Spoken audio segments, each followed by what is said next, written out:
All right, hello guitar students. Right now we're going to talk about three new chords that we're going to use. We can often use this in a blues setting. They're going to be an E7, A7, and B7. You can find them on your chord paper that you have. They are written there, but I'll also show them to you here.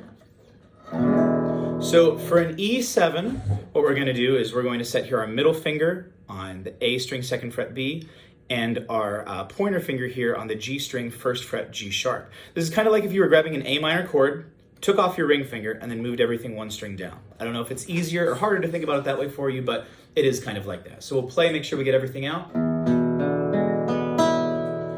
The next one is going to be an A7. There are two, well, there's a handful of ways you could play this, but I'll show you my couple fingering thoughts I might use.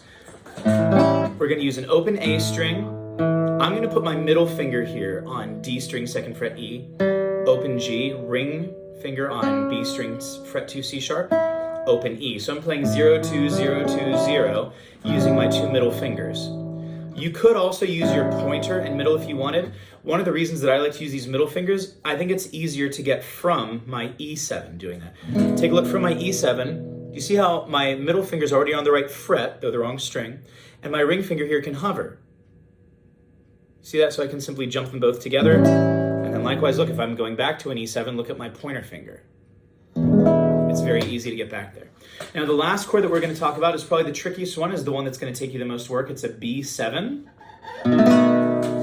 It's all four fingers. And so what we're going to do here is we're going to take middle is going to be on A2, which is a B. Pointer is going to be on D1, which is a D sharp. Ring is going to be on G2, which is an A. Open B string. Pinky up here on E2, which is going to be an F sharp. Make sure that all of your fingers are standing up really tall. You can see how I have to directly put each fingertip in. Make sure that you're not over-rotated, which will make it really hard for your pinky to grab, or under-rotated, which is going to make it so that you're going to mute all the strings. This one's probably going to take a while to get used to. Do your best with it, and just make sure that every time you're checking and making sure that you're getting every sound out that you can. So let's also talk about changing between this chord and the other two.